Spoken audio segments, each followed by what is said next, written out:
Temos já um entrevistado aqui conosco, o infectologista Marcos Boulos, que é integrante do Comitê de Contingenciamento do Novo Coronavírus aqui no governo de São Paulo. Doutor Marcos Boulos, prazer tê-lo aqui com a gente de novo. Bom dia. Bom dia, prazer meu também. Que bom. Bom, temos vários assuntos, né? Vários assuntos. Primeiro, começar sobre a questão do SUS, né? A gente teve um decreto publicado pelo governo federal que para muitos claramente estabelecia a privatização do SUS, do Sistema Único de Saúde. A presidência da República, ontem o ministro Paulo Guedes disse que não, que jamais, isso seria uma insanidade você propor a privatização do SUS, que a ideia era tentar usar recursos privados para recuperar unidades que estão precisando de reforma ou mesmo obras que estão paradas. Bom, no meio da gritaria, o presidente acabou revogando esse decreto. Aliás, já chama a atenção o fato de ser um decreto, né? Mas ele revogou o decreto e depois, aliás, como vem sendo habitual em algumas medidas do governo, ele voltou atrás na decisão de revogar e já disse que vai publicar novamente esse decreto. O senhor, como especialista no assunto, doutor Marcos Boulos, como é que o senhor analisa esse decreto e essa proposta do governo de utilizar recursos privados no SUS? É uma temeridade, no mínimo uma temeridade. Nós temos que lembrar que o SUS é um sistema de saúde que mantém, de uma certa maneira, todo o controle sanitário da população brasileira desde 1988, e é um ganho enorme. Eu acho que é o principal ganho da sociedade com relação ao próprio bem-estar da população em geral. Aliás, o SUS é o sistema de saúde mais abrangente do mundo, tendo quase todas as ações de saúde são dadas pelo próprio governo, ou seja, pelo próprio povo, mantendo a sua própria saúde. Qualquer mudança ou intenção, mesmo que a intenção possa aparecer nas entrelinhas, que possa ser apenas para conseguir recursos para melhorar o SUS, é uma temeridade, porque isso abre a porta para você daí passar para outra abrangência maior e você ter daqui a pouco com a dificuldade de manter o SUS como um setor público importante do nosso país. Aliás, doutor Boulos, sobre isso, eu acompanhei vários especialistas como o senhor falando sobre o SUS. O SUS que sempre foi alvo de críticas, como é natural mesmo, né? Como é natural mesmo, qualquer serviço público e desse tamanho, ele vai apresentar problemas, ele vai apresentar deficiências, não são desejáveis, mas são quase inevitáveis. Mas eu não sei se o senhor concorda, doutor, que esse período de pandemia, que foi trágico, foi cruel mesmo, ele apesar disso tudo, apesar da condução inadequada em alguns momentos de todo o processo de encaminhamento de pacientes, de distanciamento social, enfim, tudo mais que a gente viu, até de construção de hospitais de campanha, mas no meio de toda essa confusão, me parece que foi o SUS que garantiu algum tipo de eficiência nisso tudo, né, doutor Boulos? Você não tenha dúvida com relação a isso. Você compare, por exemplo, o nosso país com os países europeus do Ocidente. Você pega a Itália, pega a França, pega a Inglaterra, ou mesmo os Estados Unidos, que são países muito mais ricos, que não têm essa desigualdade social que nós temos, e sofreram barbaridades com a epidemia. Você vê na Itália, na Lombardia, a região mais rica da Itália, eles não tinham UTI para internar os pacientes. Eles tiveram que improvisar centro cirúrgico para fazer UTI, tiveram que optar o respirador, que para quem que ia, eles davam para o mais jovem quanto o mais velho, ou seja, bancando Deus, né? Quem ia viver, quem ia morrer. Porque eles, apesar de todo o dinheiro, e pela privatização, a maior parte do sistema de saúde deles, eles não conseguiam dar vazão a todo o processo. O nosso, apesar do SUS, ele é criticado, mas tem que lembrar que ele sempre foi subfinanciado. Obviamente precisa de alguns acertos para melhorar a sua performance, mas ele sempre foi subfinanciado, a tal ponto que a epidemia pegou com parte dos leitos do nosso país, do nosso estado e no país de modo geral fechados por falta de financiamento, parte das UTIs faltando leitos de UTI. E só nós conseguimos dar conta também Porque como nós vimos o que estava acontecendo na Europa 2 meses antes de acontecer aqui, houve uma corrida para tentar minimamente atualizar um pouco o SUS. E foi o que aconteceu e ele deu conta. Todos nós, médicos mais antigos, que vivemos na época pré-SUS, sabemos a diferença. Aquela história do indigente que ficava nas portas sem ter lugar para ir, às vezes montava a Santa Casa para atender o famoso indigente. Ninguém tinha segurança nenhuma. O SUS deu acesso universal para todos. Não só na assistência, mas principalmente na imunização, até coisas complexas como transplante de órgãos. O SUS dá conta de tudo isso. Agora, o que o senhor acha que está por trás desse... Já chama a atenção o fato de ser um decreto, né? Talvez fosse mais adequado, já que há essa... Bom, esse governo foi eleito democraticamente e tem o direito de conduzir as pastas de saúde, educação, enfim, outras tantas, meio ambiente, como lhe parece mais adequado dentro da lei, obviamente sem corromper a Constituição. Então, para muita gente, seria até razoável que se propusesse no Congresso uma discussão sobre isso, em que medida o dinheiro privado pode auxiliar o SUS. Então, eu queria que o senhor falasse um pouco sobre isso, sobre a decisão de fazer um decreto que deve ser reeditado, segundo o presidente Bolsonaro, nos próximos dias. O que está por trás disso tudo, na opinião do senhor, doutor? Bom, inicialmente eu acho que não é constitucional, porque o SUS é uma Constituição, você não pode alterar. Mas claramente, você sabe, o que a gente tem ficado muito preocupado, que no passado já houve várias, vamos supor, iniciativas, essas iniciativas até para tentar diminuir as dificuldades de você administrar um serviço público. Por exemplo, as organizações sociais foram CRIAs, que foram ampliando, hoje são maiores do que o próprio serviço da administração direta. E o que acontece? Você, de uma certa maneira, apesar que trabalham para o SUS ou como o SUS, mas você tem dificuldades de você manusear. Você tem, geralmente, você não tem não sabe muito bem como essa contabilidade é realizada. Mais do que isso, eu, por exemplo, sou um médico, eu tenho meu paciente, eu acompanho meu paciente durante 10, 15, 20 anos, paciente que pega até o que ajuda na melhora dos pacientes, das doenças, é essa afinidade, a tentativa da relação adequada. Quando você vai num serviço que é terceirizado, como se pretende, e se pretende nas OS, cada dia que o paciente vai é um médico diferente, você tem dificuldades de manter até a relação e dificuldades para fazer o controle da sua doença. Então, não é desejável, de fato não é desejável. Cada vez que você abre uma brecha, você vai dificultando mais e o nosso sistema vai ficando cada vez menos público e com menos acesso à população de modo geral, principalmente os mais carentes.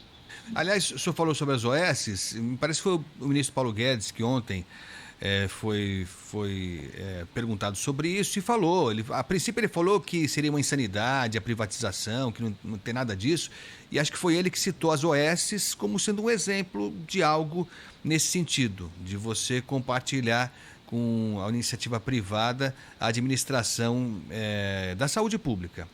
Bom, vale lembrar aqui, né, doutor Boulos, que o IABAS, que está sendo investigado no Rio de Janeiro e também aqui em São Paulo, é uma OS. Tudo bem que você não pode tomar a parte pelo todo aí, né? Mas, independente do caso do IABAS, que parece que já está claro que houve mesmo uma utilização criminosa até, de recursos públicos. De um modo geral, esquecendo o IABAS, as OS deram resultado, elas têm sido boas parceiras para a saúde pública aqui no Brasil, doutor?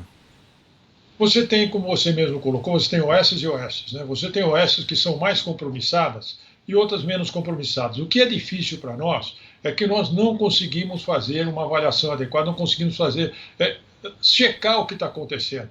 Várias coisas que nós passamos para as OS não são realizadas. E a própria levantamento desse processo, por talvez incompetência nossa mesmo, nós não conseguimos visualizar e ver o problema. Então, tem OS que nós temos resultados bons, mas parece individualmente estar relacionado às pessoas que lideram, aos grupos que lideram. Nós não podemos ficar à mercê de interesses ou de posições pessoais ou de grupos de pessoas. Esse é um problema maior. Quando ela sai do público, obviamente, o público, você tem toda a burocracia do serviço público que dificulta as licitações, os pregões, são difíceis, a contratação de recursos humanos é mais difícil. Mas nós devemos atualizar esse processo em vez de buscar um subterfúgio para fugir do público. Você arruma um subterfúgio privatizando parte do público, depois você não tem os resultados adequados. E por que, na maior parte das vezes, em alguns casos, as OS até têm melhor produtividade do que o serviço público direto? Porque as OS, ao fazer o seu contrato, não é cortado os seus recursos, ele recebe o recurso integral. Enquanto no serviço público, ano após ano, eles vão fazendo cortes. Então você vai diminuindo o serviço público porque você não contrata, porque é caro, porque é difícil, etc. E vai passando para lá, você vai terceirizando o serviço de saúde.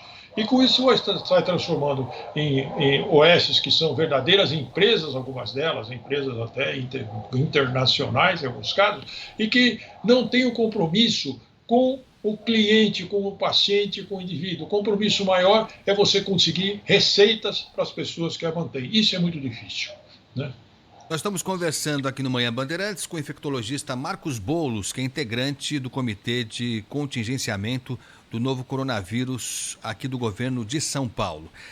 Para continuar nesse assunto, doutor Boulos, ontem também o ministro Paulo Guedes falou sobre recursos para o governo de São Paulo para a compra de doses da vacina Coronavac, se é que ela vai ser aprovada pela Anvisa, como as outras que estão sendo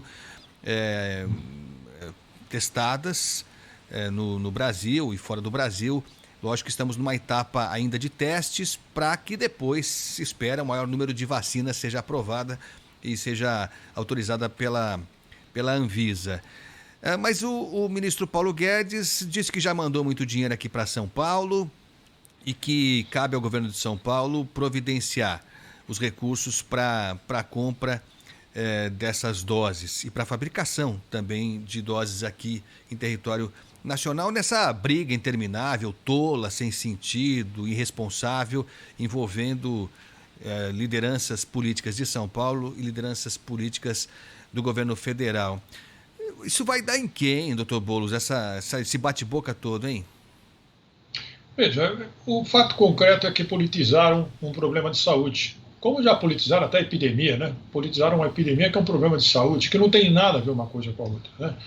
Obviamente, nós não temos vacina ainda, não temos nenhuma vacina. As vacinas só vão ficar adequadas assim que terminar as pesquisas clínicas, que elas estão sendo realizadas no mundo todo, e nenhuma das vacinas que estão sendo testadas, elas estão prontas para dizer que elas são vacinas. Porque para ser vacina, não só basta segurança, que nós já temos nas nossas todas aqui, como também o aumento de anticorpos, que eventualmente é importante, mas a gente não sabe se ela protege ainda. Por isso que os estudos clínicos precisam acabar. Assim que tiver a vacina, se a vacina for aprovada, não tem como não se adquirir. Até porque o programa de imunização é um programa nacional, ele não é estadual. É o programa PNI, Programa Nacional de Imunizações, que se responsabiliza por aplicar as vacinas necessárias na população brasileira. Aliás, é o programa mais bem sucedido e mais abrangente do mundo, porque nós deixamos de teve época que no passado os europeus, os americanos ficavam com medo de brasileiro que podia levar infecção. A questão de alguns anos atrás, nós tínhamos medo deles, porque nós não tínhamos sarampo e eles tinham sarampo e vinham importando quadros aqui, pressionando a gente. Houve mudança porque nosso programa foi muito bem sucedido e é muito bem sucedido, apesar da cobertura cada vez menor que nós estamos tendo. Então, nesse sentido, o programa é nacional. Assim que houver a vacina, que nós não temos ainda, ela tem que ser, de uma certa maneira, é uma responsabilidade federal, vai ter que adquirir e dar para o país todo. É claro, não vai ser para São Paulo, para Manaus, para todos os lugares tem que ser de uma maneira obedecendo às prioridades das vacinas que vão, após ela ser comercializada. Aí não tem discussão, né? Aí não importa de onde vem, quem está fazendo, se está estudando no Paraná, no Rio de Janeiro, São Paulo, ou se é da Rússia, da China ou dos Estados Unidos. Até porque a maior parte dos produtos vacinais são da China mesmo. As próprias vacinas de Oxford estão sendo realizadas na China, todas as coisas. Elas não são. Hoje não existe país dono. São multinacionais praticamente, né? Nós estamos entrevistando aqui no Manhã Bandeirantes o infectologista Marcos Boulos, integrante do Comitê de Contingenciamento do Novo Coronavírus aqui em São Paulo. Essa entrevista está sendo reproduzida pelo site UOL. Dr. Boulos, levando em conta esse conceito, que parece o mais equilibrado mesmo, né? Não tem vacina A, B ou C, não tem que haver predileção por essa ou por aquela, tem que ser a vacina que seja segura e eficaz. Isso é o óbvio onulante. Mas o presidente Bolsonaro não perde a chance de defender a vacina que está sendo produzida com apoio da Fiocruz, a vacina de Oxford, em detrimento das demais. No discurso dele isso fica claro.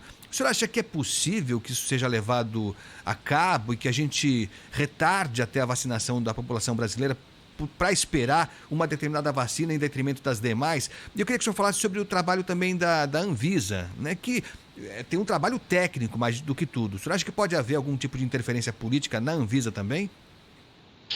Não acredito.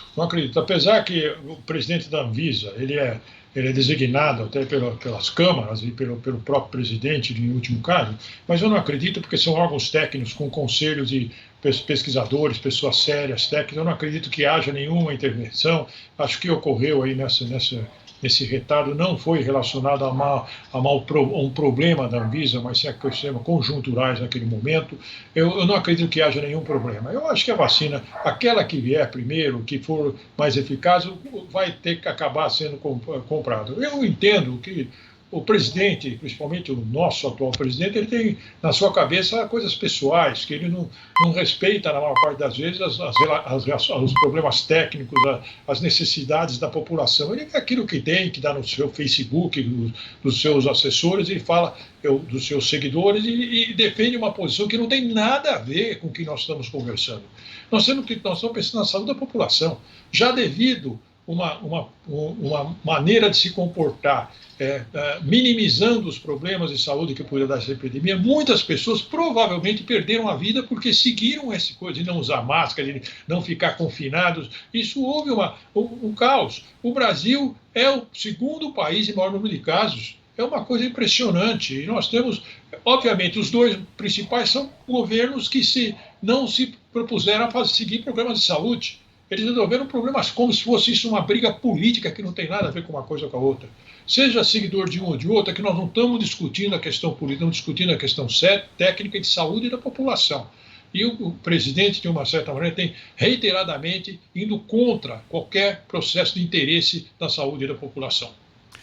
Dr. Boulos, os números mais recentes do coronavírus aqui no Brasil indicam que já chegamos a 159 mil mortos. Bom, o número exato, 159.038 mortos, vítimas da coronavírus, e casos confirmados, 5.496.684. E aí há um dado relevante, que me parece que é uma certa novidade, é que o número de casos vem aumentando nas últimas semanas, e o número de mortos vem caindo. Então, a média móvel de mortos no Brasil nos últimos 7 dias foi de 439, uma variação de menos 13%. Menos 13%, o que tecnicamente é indicado como um quadro de estabilidade. Mas estamos em queda. O fato é que estamos em queda no número de mortos.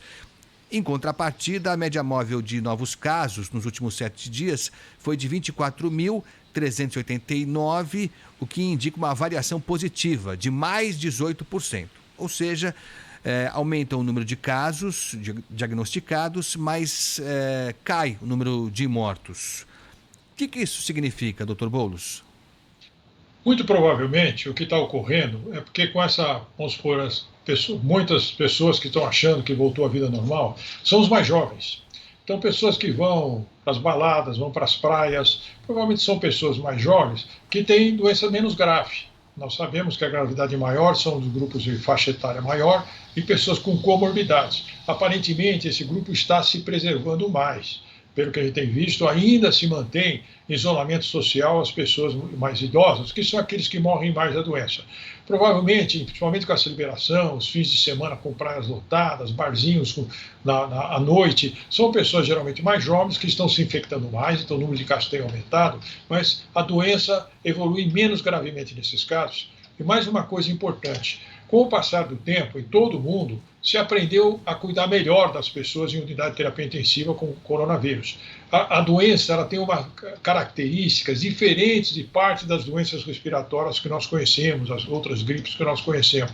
E houve uma necessidade das pessoas se adaptarem à maneira de ser, uma intubação, ou seja, pôr o respirador mais precocemente, usar anti-inflamatórios é importante quando você tem uma crise de brigas da defesa com o vírus. Então, tudo isso fez com que você melhorasse o atendimento, então a gravidade, as pessoas têm morrido menos por causa disso também. Mas o número de casos aumentando do jeito que está, não me parece que nós vamos ter um final tão precoce assim. Nós vamos ter que ficar ainda algum tempo com a doença com transmissão aqui entre nós. Algum tempo? Quanto tempo? Olha, quando comecei a falar sobre isso, eu achava que nesse fim de ano nós estaríamos muito bem, né? Mas foi um balde de água fria ao perceber que as pessoas, de uma certa maneira, minimizaram o risco que podia acontecer. Seja estimulados pelos governantes ou não, as pessoas minimizaram, acharam que a vida voltou ao normal. E, de fato, não voltou ao normal. Vê o que está acontecendo na Europa hoje. Eles estão tendo mais casos do que tiveram na primeira onda. Estão fazendo lockdown em cidades importantes na Europa por causa disso, porque a doença não acabou e ela não vai acabar mais tão frequentemente, até por alguma característica. Aparentemente, este vírus ele dá imunidade menor do que a gente tenha com outras infecções por vírus. Então, as pessoas até se reinfectam podem se reinfectar depois de algum tempo. Isso pode fazer com que se mantenha a transmissão mais tempo. A impressão é que nós vamos ter uma diminuição agora, principalmente o verão chegando, nós vamos ter uma diminuição, mas a transmissão ainda está muito elevada. Isso significa que nós vamos arrastar essa transmissão durante o verão. E provavelmente vamos ter casos ainda. Quando a vacina vier, que vai ser provavelmente meados do ano que vem, ainda nós provavelmente vamos ter transmissão. O que eu achava que a vacina nem podia ter, que nós não tínhamos mais, já está todo mundo protegido, não precisaria nem da vacina. Mas provavelmente nós vamos ter ainda transmissão ainda em meados do ano que vem. Bom, o senhor falou sobre essa ideia para muita gente desde o começo desacreditou, né? Muita gente, e gente importante, relevante inclusive, desacreditou. Depois disso, os números foram crescendo, houve, acho que uma consciência um pouco maior, mas os últimos episódios têm mostrado que muita gente já está desacreditando de novo, está achando que já passou e tal. Nós falamos agora há pouquinho, Dr. Boulos, sobre um fato deplorável de funcionários da Secretaria de Saúde aqui de São Paulo, da Prefeitura, que promoveram uma festa de Halloween. Com fotos, inclusive, pessoal todo reunido, alguns sem máscaras, distanciamento zero, isso se tratando de funcionários da Secretaria da Saúde da Prefeitura de São Paulo, para dizer que até pessoas que tendem a ser bem informadas, a saber do que se está falando, também acabam sendo negligentes. Isso é uma lástima mesmo. Agora, o senhor citou um caso, um fato importante, que é o da reinfecção, né? Parece que ainda não há dados muito seguros, mas há estudos que mostram que a pessoa, mesmo depois de pegar o vírus, apesar dela se sentir já imune, né, porque pegou o vírus, parece que essa imunidade não é tão longa assim. Bom, não é para sempre, nem é tão longa assim, né, doutor? É exatamente isso. Nós tínhamos, já estávamos, as gripes comuns que nós temos, seja H1N1, H3N2, que nós temos quase que anualmente, nós sabíamos que a proteção dela não é tão grande. Tanto é que tem que revacinar anualmente. E as pessoas, às vezes, se infectam anualmente com o mesmo vírus, mostrando que a imunidade não é tão grande. No caso deste atual coronavírus, aparentemente ela é menor ainda. Então, nós temos tido casos que estão sendo descritos, principalmente na Europa, com reinfecção após 3, 4 meses, mostrando uma preocupação.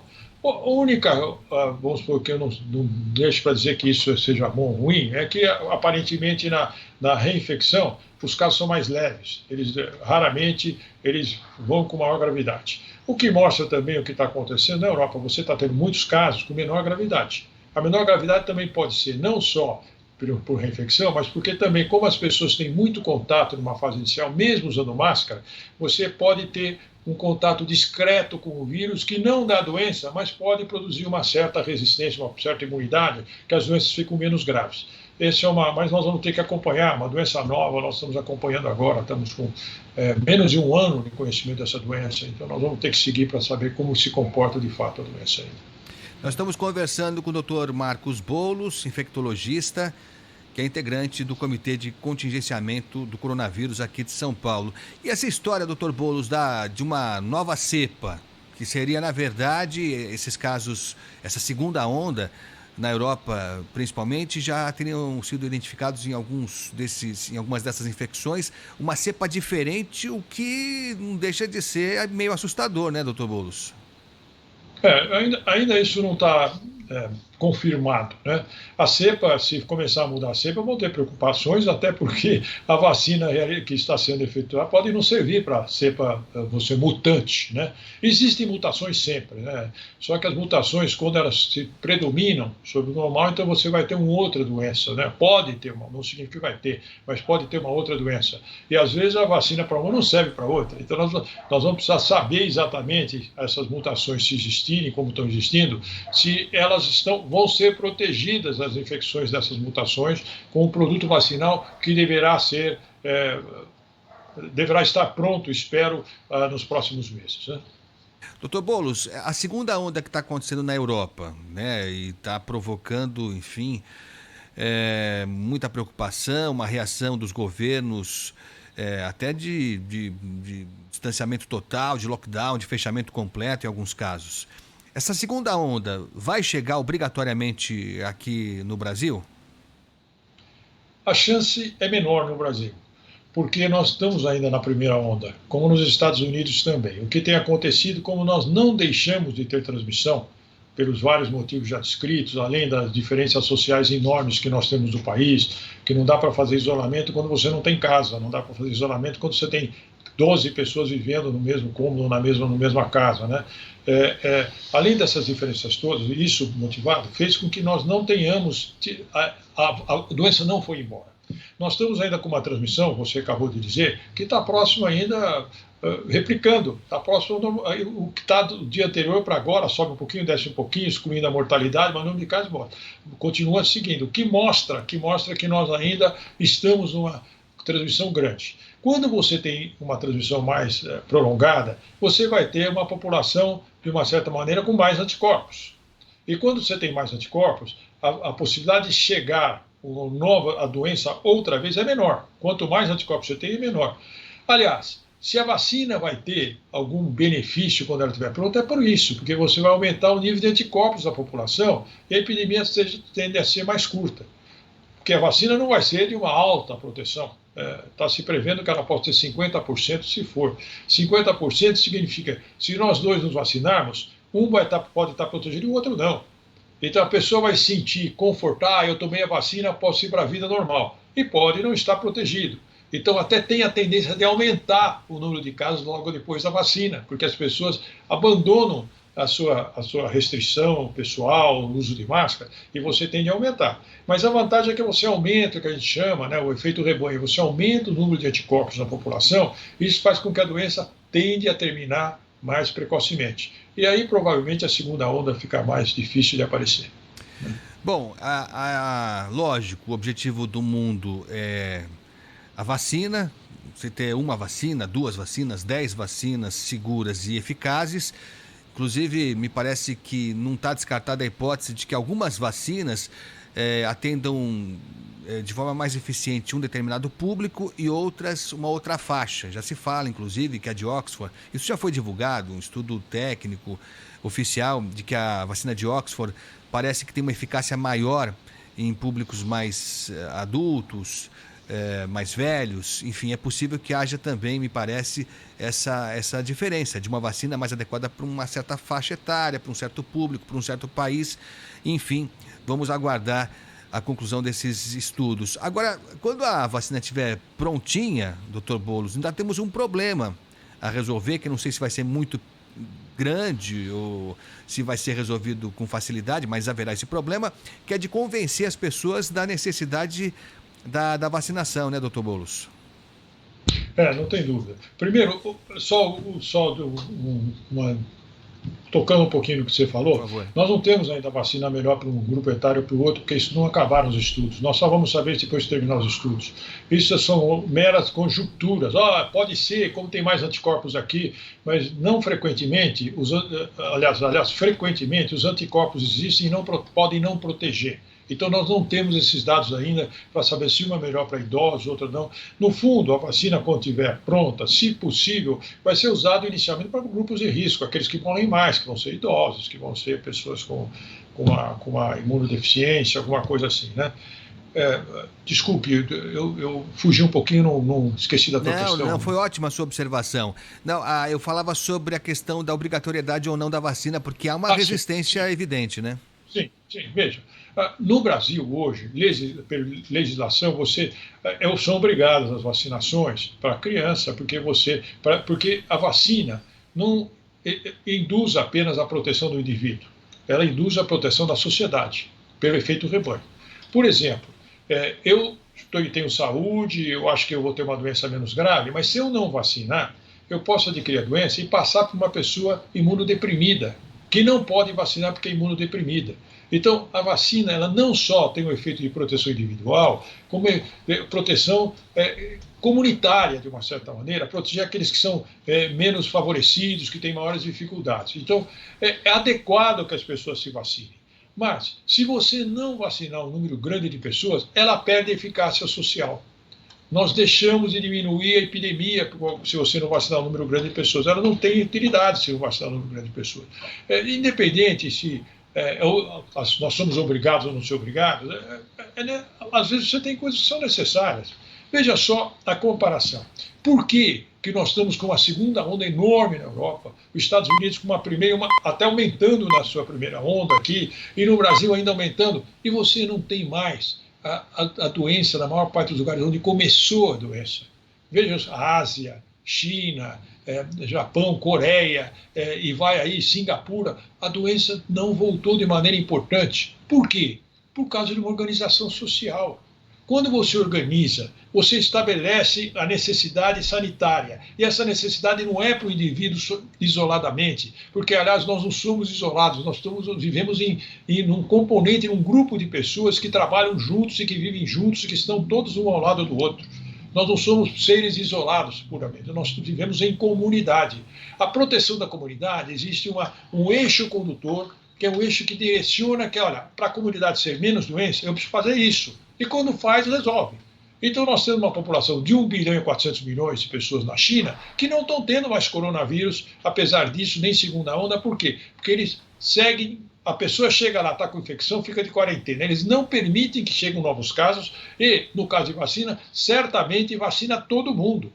Isso acontece nos países onde você tem uma organização social mais adequada. Mesma coisa na Coreia, Singapura. Aí você consegue segurar, senão você vai ficar nessa oba-oba. Cada um faz o que quer, eu faço o que eu quero, é a minha vida, como se você fosse isolado do mundo. Se você não, eu não quero, mas o outro pega doença e te passa, você morre também. Então, isso tem que pensar na coletividade. A coletividade é importante, a vacinação para a coletividade.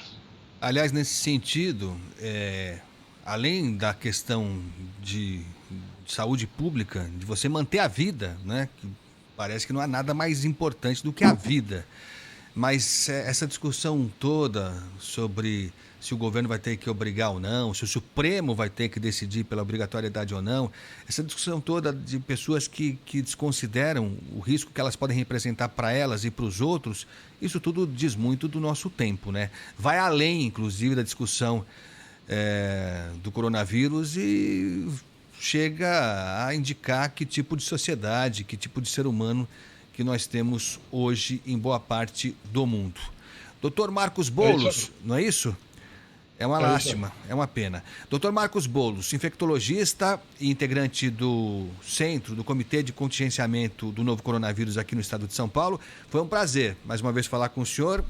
E como esse assunto ainda vai continuar vagando aqui pela nossa vida, a gente vai falar ainda muito sobre isso, doutor. Muito bem, muito obrigado. Um prazer também falar com vocês. Eu acho que é uma função de todos nós, a melhor informação e dar maior segurança para a comunidade para seguir a melhor norma para ter uma saúde mais adequada. É isso. Obrigado pela sua atenção também. Obrigado, doutor. Doutor Marcos Boulos, que falou com a gente aqui sobre esses vários aspectos que envolvem o coronavírus aqui no Brasil e no mundo, né? Aqui no o coronavírus no Brasil e no mundo.